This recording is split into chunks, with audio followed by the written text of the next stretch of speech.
Hi everyone. ఈరోజు నేను ఒక కొత్త ఇంట్రెస్టింగ్ టాపిక్తో మీ ముందుకు వచ్చాను. వీడియోలోకి వెళ్ళే ముందు నా ఛానల్ను లైక్ చేయండి, సబ్స్క్రైబ్ చేయండి, కమెంట్ చేయండి. ఓకే, ఇప్పుడు టాపిక్లోకి వెళ్దాం. తమిళనాడు బీజేపీ మాజీ అధ్యక్షుడు కె అన్నామలై బీజేపీకి రాజీనామా చేశాడు. ఢిల్లీ వెళ్ళి బీజేపీ జాతీయ అధ్యక్షుడు నితిన్ నబీన్కు రాజీనామా సమర్పించాడు. బీజేపీ పెద్దలు అన్నామలై రాజీనామా వెనక్కి తీసుకోవాలని చాలా ప్రయత్నాలు చేశారు. కానీ అన్నామలై రాజీనామాకు కట్టుబడ్డాడు. తమిళనాడు పాలిటిక్స్లో ఫైర్ బ్రాండ్గా ఉన్న అన్నామలై బీజేపీని వీడడానికి గల కారణాలు తెలుసుకుందాం. రీజన్ నెంబర్ 1, అన్నా డిఎంకేతో పొత్తు. కర్ణాటక క్యాడర్ ఐపీఎస్ అధికారిగా ఉన్న అన్నామలై 2019లో జాబ్కి రిజైన్ చేసి మోడీ పాలన స్ఫూర్తితో 2020లో బీజేపీలో చేరారు. అప్పటి నుంచి బీజేపీ రాష్ట్ర ఉపాధ్యక్షుడిగా, తర్వాత అధ్యక్షుడిగా పార్టీని నడిపించారు. పాదయాత్ర చేసి పార్టీని విస్తరించారు. దీని ఫలితంగా 2024 లోక్సభ ఎలక్షన్స్లో బీజేపీ ఓట్ షేర్ 3% నుంచి 11%కి పెరిగింది. కానీ ఒక్క పార్లమెంట్ సీట్ కూడా గెలవలేకపోయింది. స్వయంగా అన్నామలై కోయంబత్తూర్ లోక్సభ స్థానం నుంచి పోటీ చేసి ఓడిపోయారు. ఇక్కడ బీజేపీ ఒక పెద్ద రాంగ్ స్టెప్ వేసింది. అదే అన్నా డిఎంకేతో పొత్తు పెట్టుకోవడం. 2026 అసెంబ్లీ ఎలక్షన్స్లో అన్నా డిఎంకే అధికారంలోకి వస్తుంది అని ఊహించి దానితో పొత్తు పెట్టుకుంది. దీనిని అన్నామలై తీవ్రంగా వ్యతిరేకించారు. అన్నామలై యొక్క ముఖ్య ఉద్దేశం తమిళనాడులో బీజేపీ ఒంటరిగా పోటీ చేయడం. ఈరోజు కాకపోయినా ఫ్యూచర్లో బీజేపీని తమిళనాడు ప్రజలు ఖచ్చితంగా ఆదరిస్తారు అని అన్నామలై బలంగా నమ్మాడు. మరియు దానికి సంబంధించిన గ్రౌండ్ వర్క్ కూడా ప్రిపేర్ చేశాడు. కానీ అన్నామలై మాట బీజేపీ వినలేదు. Reason number 2,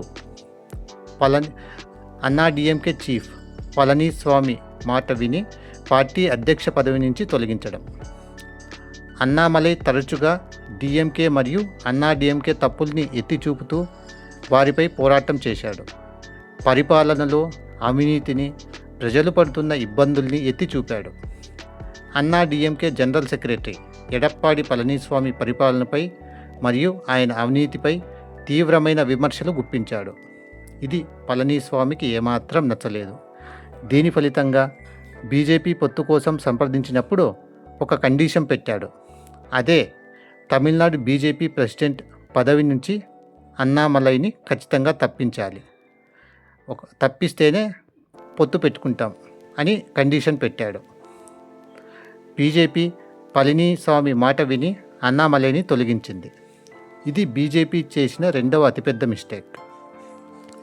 reason number 3, Annamalai మాటకు విలువ ఇవ్వకపోవడం. బీజేపీ 2026 అసెంబ్లీ ఎలక్షన్స్లో అన్నామలై సూచించిన క్యాండిడేట్స్కి టికెట్స్ ఇవ్వలేదు.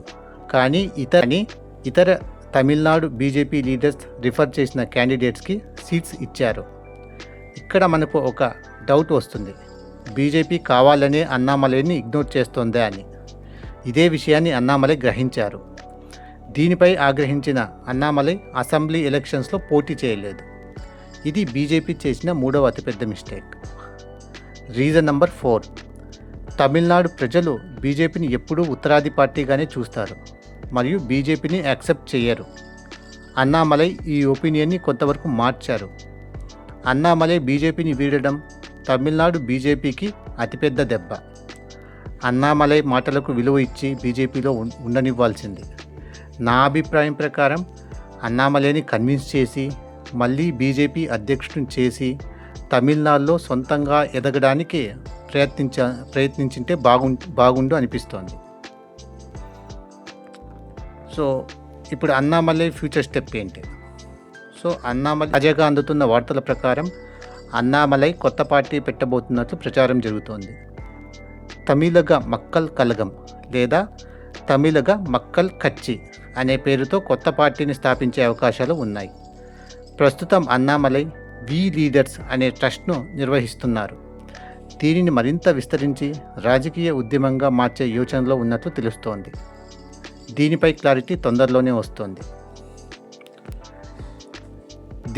ఈ వీడియోపై మీ అభిప్రాయాలను కింద కమెంట్స్ సెక్షన్లో చెప్పండి. ఈ వీడియో నచ్చితే లైక్ చేయండి, షేర్ చేయండి, ఛానల్ను సబ్స్క్రైబ్ చేయండి. Thank you.